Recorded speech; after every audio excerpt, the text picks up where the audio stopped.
खुलुमबाय लोगोफोर एक्चुअली चिराङाव दिनैहाय आरो खनसेबाव फिन एभेक्शन जादों। आयेन बेरेखायै जायफ्रा हा दखल खालामनानै लानाय ना बेफोरखौ हा दखल जायफ्रा हा दखल खालामना लायनाय गासै 20-25टा न'खरसो दिनैहाय फरेस्टनिफ्राय एभेक्शन न'खौ सिफायनानै हैनाय जादों। थ' जों बिदिनो बारैनो दिनै इसे गुसुङैब्लाबो बिथांमोननि भिडिअ जाखिनि भिडिअ फैदों बेखौ दान्दिसे जों नायनानै लानो।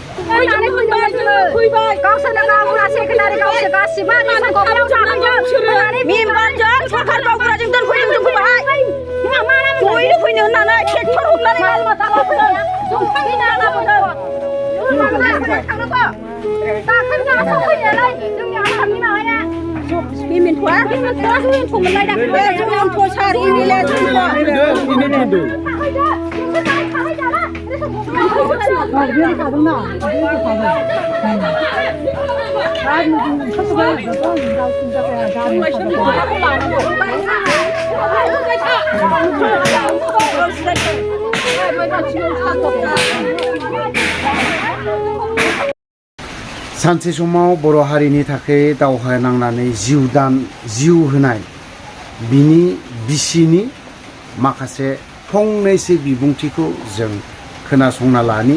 लोगोसेयाव बनस' आफादा उदालगुरि डिस्ट्रिक्टनि बनस'नि आफादा दिनैहाय बै समाव बिथांनो साथा गिदिर बिनायलाय बिथांमोना मोनसे साथा गिदिर हैनाय जादों। थ' बिथांनि बाथ्राखौ जों दान्दिसे खोनासंनानै लानि।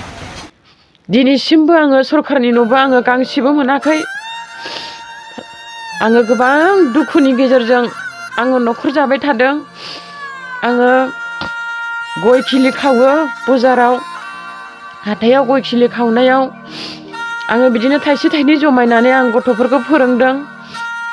बेनिखाय आं खावलायो जोंनि प्रमद बर' सारखौ आंनि गथ'नि फरायनायखौ सहाय खालामगोन एसेब्लाबो आरो आंनो न' गांसे लुनानै होगोन आरो बेजों लोगोसे आंनि गय खावनायाव लानो थाखाय आंनो साथा गिदिर गांसे होनांगौ होननानै आङो प्रमद बर' सारनियाव आङो आसा खालामदों। बिनि आगोलाव आंनि दुखुफोरखौ आंनि सैसो नांनायनि बर' आन्दलननि थाखाय सैसो नांनायनि थाखाय आं खस्थ' मोननायखौ आङो निउसाव आङो फोरमायदोंमोन। नाथाय दिनै उदालगुरि बनस'आ आंनि बे निउसाव फोरमायनायखौ नुनानै आंनि दुखुफोरखौ नुनानै बिथांमोना आंनि थाखाय बेबायदि गय खावनायाव लानो साथाखौ आंनो होफैबाय।